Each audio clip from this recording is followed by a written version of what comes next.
Told that we are also joined by Barrister Mohammad Ahmed Pansota. He is in fact a member of the legal counsel for Imran Khan, and he's joining us live from Lahore.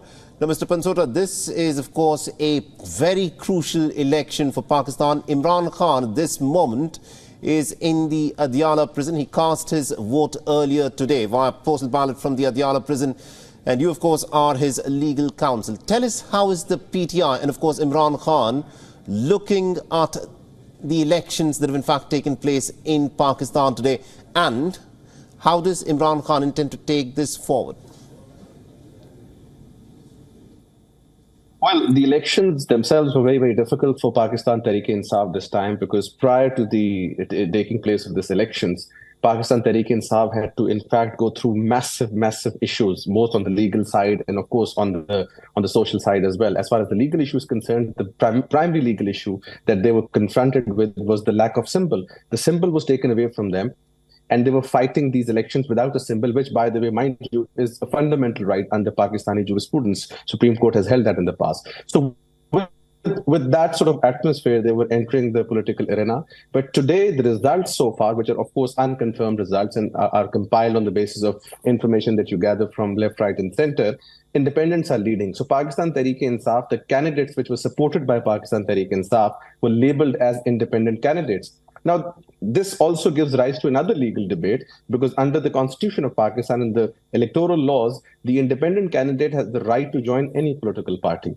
Now, if they were to be taken, or they are taken as Pakistan Tehreek-e-Insaf candidates, then of course they will not be able to leave the political party, because the Article 63 of the Constitution very categorically prohibits that. So this is another legal challenge that will be up against very soon. But at the moment, from whatever the reports which we are seeing on TV, because the mobile service is disbanded in Pakistan, so our only primary source is the television and social media. Of course, the Wi-Fi service is active.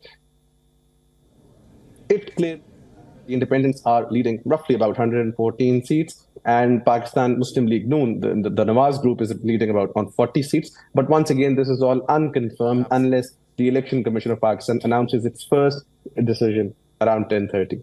Absolutely, indeed. So we, of course, expect, some announcement officially from the Pakistani Election Commission. Until then, everything that is, of course, spoken of is just mere speculation.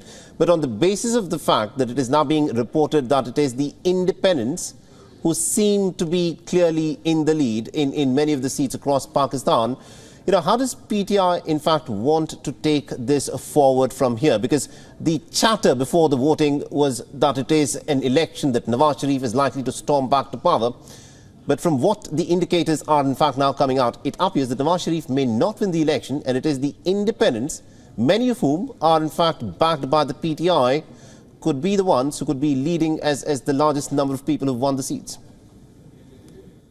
Well, I must say that I will not completely minus Nawaz Sharif out of the equation. But yes, you're right. Prior to the elections, there was a chant, there was this thing in the air that he might win the elections. But at the same time, Pakistan Tehreek-e-Insaf was massively popular. And this fact was established everywhere in Pakistan. But it was just the lack of symbol which was creating all the doubts. So what I see from here is that there is going to be another legal battle, which will primarily revolve around the legality of the independent candidates. And once that is done, I think majority of the independent candidates will form a government. And mind you, the Election Commission has already given an indication that the independent candidates can themselves form a government, and they can be led by the Prime Minister. So once again, this is all a legal battle which is going to take place in the next few days, and then it will be resolved. Absolutely, indeed, Mr. Pansota. You are the legal counsel of Imran Khan, and you're very circumspect in what you're saying, but it does appear that at this moment that the independents may have a lead, but we, of course, have to wait officially for the results from the Pakistan Election Commission. Thank you very much indeed, sir, for joining us and getting us those insights then. My pleasure. Thank you.